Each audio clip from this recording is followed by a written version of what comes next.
뭐 우선 학폭 처분을 다투기 위해서는 뭐 행정 심판이나 행정 소송 제기하시는 것이 가능하신데요. 네. 그러니까 뭐 중요한 부분은 정해져 있다는 맞아요. 거예요. 이걸 다투려고 해도 내가 고민의 시간을 너무 이제 길게 가지다가 놓쳐버리면 아예 방도가 없다는 거죠. 안녕하세요. 학폭위 위원장 출신 학폭 전문 변호사 김다희 변호사. 장권수 변호사입니다. 네. 학폭위를 진행하면서 이제 심적으로 굉장히 힘든 부모님들 많으시잖아요. 근데 다 끝나서 이제 조치 결정 통보서까지 받았는데도 그 결과를 납득할 수 없어가지고 더한 이제 고통에 시달리시는 분들 많은 것 같아요. 맞아요. 네, 특히 1호나 2호나 3호 조치 처분을 받았을 때는 그 처분을 이행하기만 하면은 생활교육부에 기재가 되지 않기 때문에 또 어떻게 어떤 사람들은 그러면은 되게 잘 나왔고 네. 아무런 불이익 없이 잘 끝난 거 아니에요 라고 생각할 수도 있지만은 또 한편으로는 나는 정말 억울한데 그런 거 하지도 않았는데 그리고 다음에 다시 이런 학폭 조치를 받았을 때는 이게 다 소급해서 두 개의 사건이 기재가 되는 위험에 노출되는 거는 여전히 있는 것 같아요. 맞아요. 그래서 뭐 우리 아이가 한 일이 전혀 아닌 것까지 사실 인정이 막 잘못됐다거나 뭐 변호사님 말씀 주신 것처럼 혹여라도 두 개의 처분이 이제 소급해서 기재될 그런 위험성까지 고려했을 때는 부모님들이 계속 걱정이 되실 수밖에 없는 것 같아요. 그래서 네. 결국에 많은 고민하시다가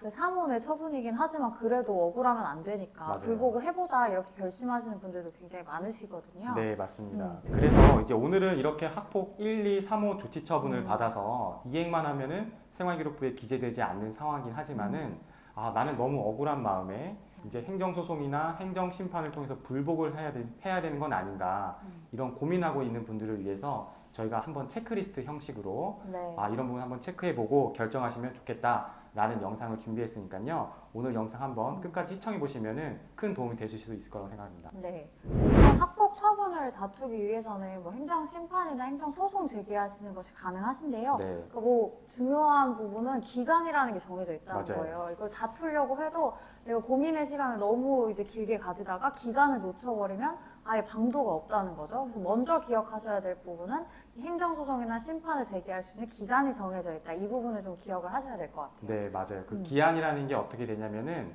이제 교육지원청에서 이제 조치 결정 통보서를 우편으로 받게 되시는데요. 그 받은 날로부터 90일 이내 행정심판이나 행정소송을 제기하셔야 되고 내가 정말 억울한 사안이고 자료를 많이 갖고 있다고 하더라도 기한을 지나게 되면은 네. 어떤 뭐 주장하지 못하고 바로 이제 각하가 되는 문제가 있다는 거를 꼭 유념하셔야 될 것 같아요. 네, 근데 90일이면 뭐 그래도 3달 정도니까 굉장히 넉넉하지 않나 이런 생각이 드실 수도 있지만 사실상은 그렇지가 않거든요. 맞아요. 그러니까 집행정지를 신청을 하시려는 경우에는 사실 기간이 더 촉박해지실 수가 있어요. 그러니까 우리가 3원의 처분이긴 하지만 결과가 납득이 안 돼서 이 일을 하려고 하는데 우리 아이한테 너 서면사가 편지 써봐라 라고 하거나 교내봉사 하자 이렇게 말을 하기가 사실은 말이 안 되는 부분이잖아요. 맞습니다. 그래서 그런 부분 하지 않기 위해서는 결국 집행정지를 신청을 하셔야 하는데 그런 부분 서면사과나 뭐 교내봉사나 이행 기한이라는 게 정해져 있거든요. 맞아요. 언제까지 이거를 해라.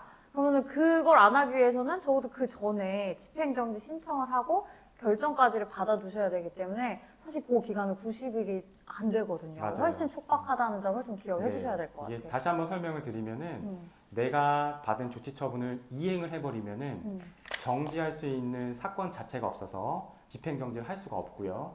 근데 내가 이행을 하지 않았을 때는 교육지원청에서 언제까지 이행하라는 날짜를 받게 되는데 그때 날짜까지 이행을 하지 않고 시간이 지나버리면은 나중에 행정심판이나 소송을 통해서 취소가 되지 않는 이상 생활기록부에 그냥 기재가 되거든요. 내가 1, 2, 3호를 받았다 하더라도 그렇기 때문에 그 기한 내에 집행정지 신청서도 넣고 그리고 그게 사건도 이제 처리가 돼야 된다는 점을 고려하셔서 90일이 전부 다 온전하게 우리 아이한테 주어진 시간이다 이렇게 생각하시면은 나중에 좀 집행정지를 하지 못했구나라고 크게 이제 위험을 좀 무릅쓰는 상황이 발생할 수 있다는 거죠. 부모님들께서 이 점을 좀 꼭 기억을 해주시고 혹시 내가 결과를 받아보고 너무 납득하기가 어려운 마음이 든다라고 하면 우선은 다른 거 다 제치고 일단 조치 결정 통보서만 가지시고 전문가하고 일단 빠르게 상담을 받아보시는 게 좋을 맞습니다. 것 같아요. 네. 그럼 자세한 안내를 받아보실 수 있으니까 우리가 언제 빨리 신청서 준비해서 접수해야 되는구나 이 부분에 대해서 좀 생각하실 수 있을 것 같다라는 말씀을 좀 드리고 싶어요. 네, 그리고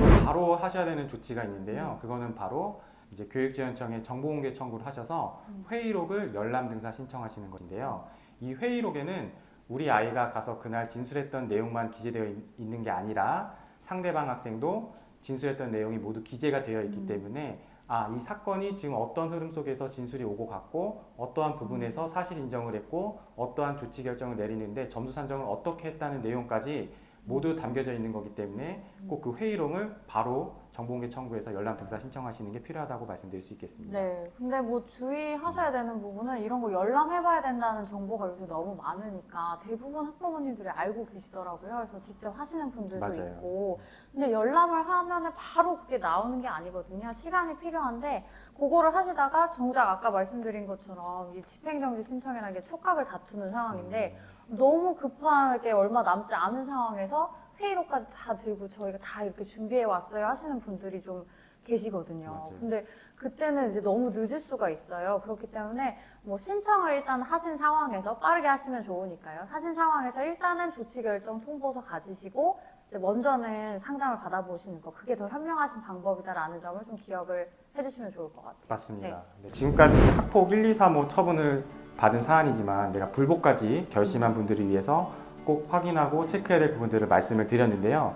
실질적으로 내가 불복해서 인용을 받을 만한 가능성이 있는지, 행정 심판을 선택할 건지 아니면 행정 소송을 선택할 건지 여러 이제 선택의 고민들을 이제 계속 하실 수밖에 없는데 이러한 부분에 있어서는 사실은 전문가의 한번 조언을 받으시고 전문가와 함께 하시는 게 상당히 필요하고 그럴 수밖에 없는 맞아요. 부분이 많다라고 말씀드릴 수밖에 없는 것 같아요. 학폭 절차랑은 다르게 행정 이런 소송 같은 경우에는 특히나 더 혼자 진행하기 어려움이 많으실 수밖에 없거든요. 그래서 만약에 정말 도움이 필요하시거나 궁금하신 점이 있으시다라고 하면 편하게 연락을 주셔도 될 것 같습니다.